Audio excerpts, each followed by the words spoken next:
జిల్లా కేంద్రంలో పాలమూరు జిల్లా కేంద్రంలో చూస్తున్నాం ప్రస్తుతం ఆర్ఎండ్బి అతిథి గృహం రోడ్ అండ్ భవనాలకు సంబంధించిన ఏదైతే అతిథి గృహం ఉందో ఈ అతిథి గృహంలో విఐపీలు రాష్ట్రపతులు కావచ్చు, గవర్నర్లు కావచ్చు, ఎవరైనా విఐపీలు తమ ఎక్కడైనా ప్రయాణం చేసేటప్పుడు ఇక్కడ వాళ్ళకు రాత్రిపూట బస చేయడానికి లేదా రెస్ట్ రూమ్గా కాసేపు ఉండడానికి అనే ఏర్పాటు చేయడం జరిగింది. ఇది ప్రభుత్వ స్థలాలు. ఈ ప్రభుత్వ స్థలాల్లో తెలంగాణ రాష్ట్రంలో కావచ్చు ఎక్కడ లేని విధంగా మీర్ మహబూబ్ అలీ ఖాన్ అనే పేరిట అక్కడ బిల్డింగ్ ఇవ్వడం జరిగింది. ఎవరో చెప్పారు, ఎవరో కట్టుకున్నారు అన్నట్లు కూడా ఆ పరిస్థితి ఏర్పడింది. ఎందుకంటే అది మీర్ మహబూబ్ అలీ ఖాన్ వాళ్ళకు సంబంధించిన అసిస్టెంట్ ఎవరైతే ఉన్నారో ప్రైవేట్ సైన్యం ఏర్పాటు చేసి కాసిం రిజ్వీ అనే ఒక నియంతకుడు అని చెప్పుకోవచ్చు. ఇంకే పదాలను వాడచ్చు, పెద్ద ఇబ్బంది ఏం లేదు.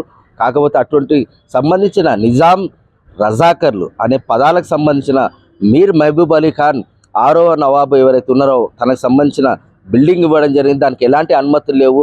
ప్రభుత్వ స్థలాల్లో ఎలాంటి నిర్మాణం చేయాలన్నా కూడా సిసిఎల్ నుంచి కావచ్చు, ఉన్నత స్థాయి అధికారుల నుంచి కావచ్చు అనుమతులు పొందాలి. నిన్న జిల్లా కలెక్టర్ ఈ అతిథి గృహంలో ఆర్ఎండ్బి అతిథి గృహంలో ఇక్కడ వచ్చి ఇన్స్పెక్షన్ చేసిన సమయంలో ఆ ప్రభుత్వ స్థలాల్లో మీర్ మహబూబ్ అలీ ఖాన్కు ప్రైవేటు వ్యక్తికి ఏ విధంగా ఎందుకు ఇచ్చారు అన్నట్టు కూడా చాలా సీరియస్ కావడం జరిగింది జిల్లా కలెక్టర్, ప్రస్తుత జిల్లా కలెక్టరు.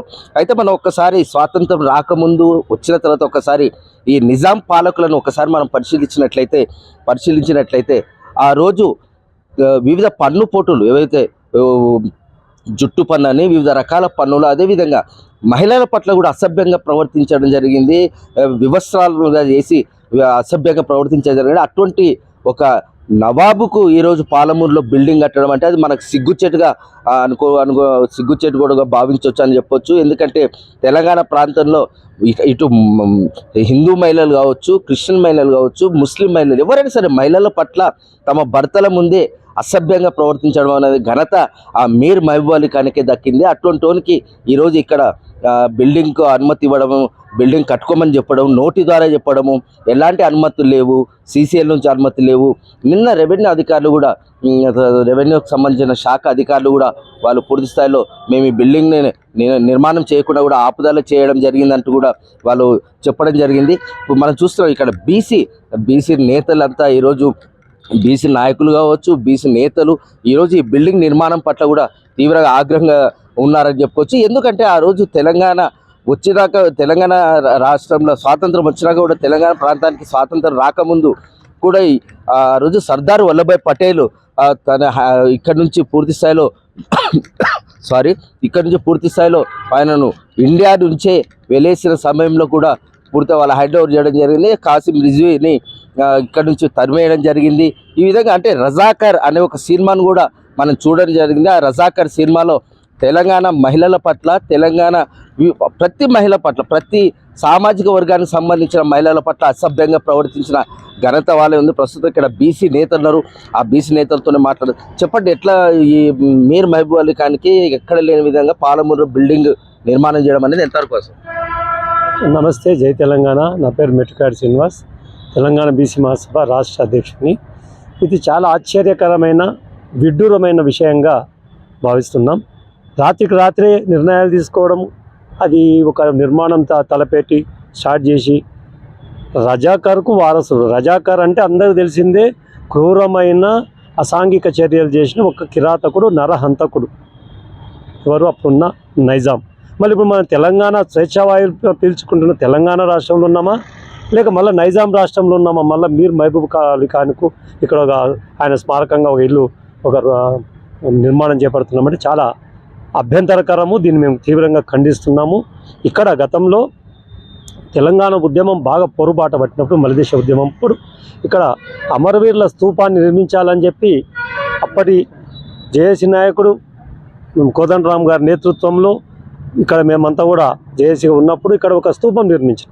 దానికి ఒక చరిత్ర ఉంటుంది. ఎందుకంటే అసూలు బాసిన ఎంతోమంది, దాదాపు 1700 మంది యువతీ యువకులు, సబ్బండ కులాలకు సంబంధించిన పిల్లలు చనిపోతే వారి పేరు మీద స్తూపం కట్టించినాం. అంటే దానికి ఒక చరిత్ర ఉంటుంది.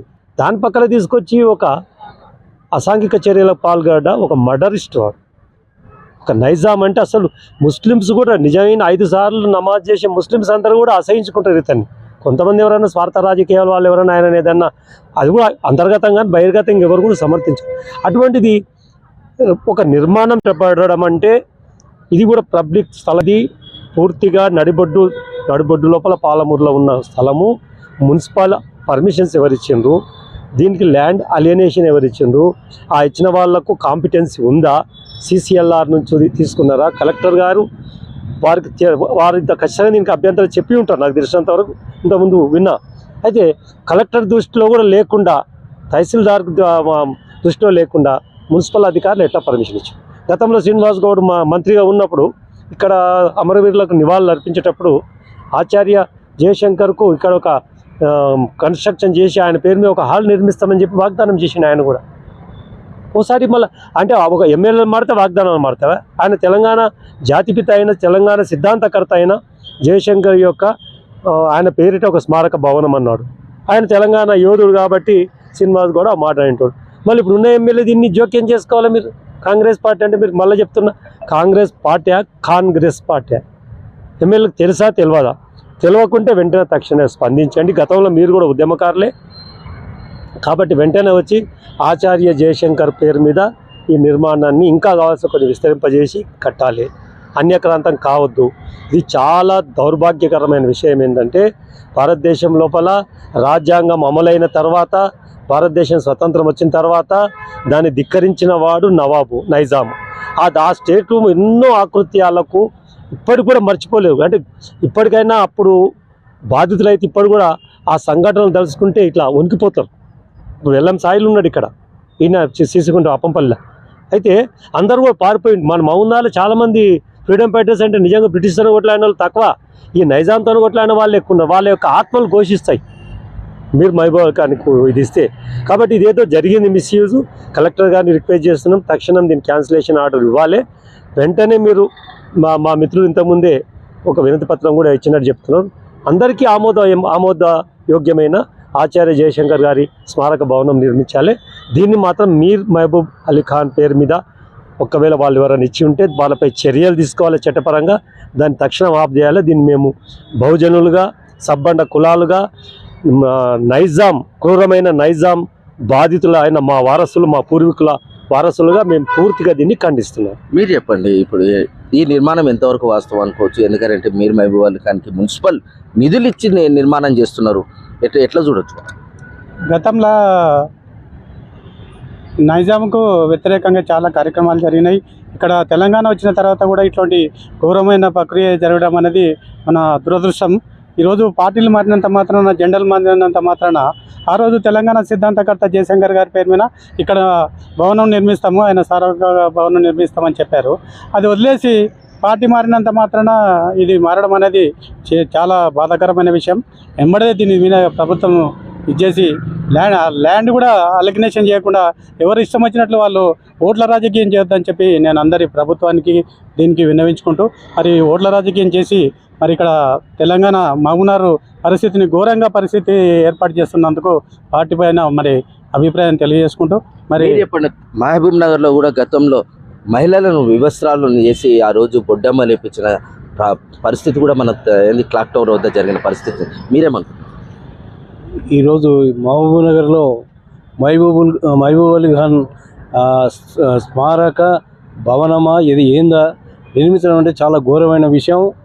ఎందుకంటే కాసిం రజ్వీని పోషించి ఈ తెలంగాణ ప్రజలను మాన అన్ని ప్రాణాలను హరింపజేసిన వ్యక్తి కాబట్టి ఇతని ఇక్కడ ఎట్టి పరిస్థితుల్లో కూడా ఈ ప్రభుత్వం, ఈ మహబూబ్నగర్ ఎమ్మెల్యే గారు కూడా దయచేసి ఇక్కడ ఈ స్మారకానికి ఇవ్వకూడదని ఈ సందర్భంగా తెలియజేస్తున్నాం. మనం ఒక్కసారి చూద్దాము. ఏదో ప్రస్తుతం ఇది ప్రధాన రహదారి, అన్నిటికీ మనం చూపిస్తాం, మన కెమెరా పర్సన్ చూపించడం జరిగింది. ఇది ప్రధాన రహదారి. ఇక్కడ నుంచి రాయచూరు, కర్ణాటక, కేరళ వివిధ ప్రాంతాలకు ఈ రహదారి మీద పోతుంది. ఈ రహదారి పక్కనే ఈ మీర్ మహబూబ్ అలీ ఖాన్కి సంబంధించిన బిల్డింగ్కు అనుమతి ఇవ్వడం జరిగింది. చూస్తాం, మన కెమెరామెన్ చూపించడం జరుగుతుంది. ఒక్కసారి లోపలికి వెళ్దాం మనము. ఒకసారి చూద్దాము. ఇంత పెద్ద స్థలము ఇది మహబూబ్ నగర్ నడిబొడ్డున ఉంటుందని చెప్పుకోవచ్చు ఈ స్థలము. అయితే ఇటువంటి విలువైన స్థలాన్ని ప్రజలకు ఉపయోగపడే విధంగా ఉండాలి తప్ప ఒక సామాజిక వర్గానికి సంబంధించో ఒక కులానికి సంబంధించో కాకుండా ప్రజలందరికీ ఉపయోగపడాలి. మీర్ మహబూబ్ అలీ ఖాన్ అనే పేరు వింటేనే ఇప్పటికీ వణుకొచ్చే విధంగా గత చరిత్రలు ఉన్నాయని చెప్పుకోవచ్చు. అటువంటి వ్యక్తికి ఈ ప్రభుత్వం కావచ్చు లేదా అధికారులు కావచ్చు ఎట్లా అనుమతులు ఇస్తారు, ఏ విధంగా అనుమతులు ఇస్తారు? ఆ రోజు స్వాతంత్రం వచ్చినాక కూడా స్వాతంత్రం ఇవ్వకుండా ఏదైతే సర్దార్ వల్లభాయ్ పటేల్ ఆదేశాల మేరకు ఆయనను ఇక్కడి నుంచి వెలివేసిండ్రు. ఇక్కడి నుంచి మర్యాదపూర్వకంగా మర్యాదపూర్వకంగా కాకుండా వెలేసిండ్రు. ఈ దేశంలో మీరు ఎక్కడ ఉండకూడదు అని చెప్పి వెలేసిండ్రు. చూస్తున్నాం ప్రస్తుతం ఈ బిల్డింగ్ అంతా మున్సిపల్ నిధులతోన కట్టేయడం జరిగింది. దీనిపైన అధికారులు కావచ్చు ప్రతి ఒక్కరు స్పందించాల్సిన అవసరం ఉంది. ఏదో ఒక సామాజిక వర్గానికి వ్యతిరేకమని కాదు. మీర్ మహబూబ్ అలీ ఖాన్ గతంలో చేసిన ఏదైతే చర్యలకు వ్యతిరేకమే. ఎవరు మాట్లాడినా చర్యలకు వ్యతిరేకమే. ఇవన్నీ చూస్తున్నాము. దీనిలో ఇతను అడిగింది మాత్రం ఎవరైతే దీనికి సంబంధించిన వ్యక్తి ఎవరైతే అడిగిండ్రో ఒక స్తూపం పెట్టుకోవడానికి స్థలం ఇవ్వమంటే పూర్తిగా దగ్గర 2-3 కోట్ల విలువైన ఈ బిల్డింగ్ స్థలాన్ని ఆక్రమించుకోవడం జరిగిందని చెప్పుకోవచ్చు. దీనికి ఎలాంటి అనుమతులు లేవు. మున్సిపల్ అధికారుల అనుమతి లేవు, రెవెన్యూ అధికారుల అనుమతి లేవు, సీసీఎల్ అనుమతి లేవు.